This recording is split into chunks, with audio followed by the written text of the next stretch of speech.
Steve Witkoff aurait conseillé Moscou sur la manière de négocier avec Donald Trump. L'information provient de la chaîne américaine Bloomberg, qui produit la retranscription d'une discussion téléphonique de Steve Witkoff, un dialogue de 5 minutes datant du 14 novembre. À l'autre bout du fil, cet homme, Yuri Uchakov, l'un des plus proches conseillers de Vladimir Poutine.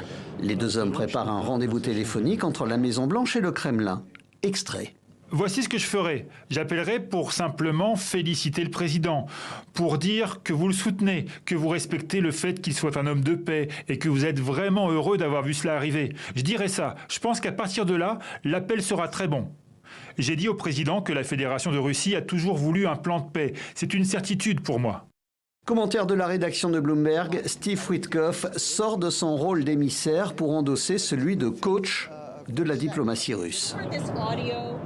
Avez-vous eu accès à l'enregistrement de Bloomberg où on entend Witkoff conseiller les Russes sur la manière de vous convaincre?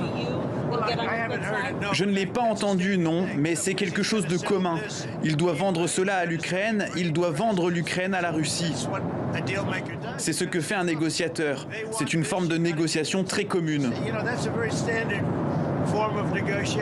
Un point de vue loin d'être partagé, y compris dans les rangs républicains. Il s'agit d'un problème majeur pour cet élu et pour cet autre membre républicain du Congrès. Il est clair que Witkoff favorise les Russes.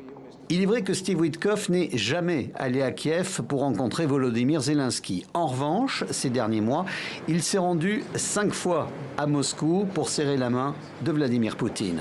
En attendant, un 6e déplacement, d'ores et déjà inscrit sur son agenda.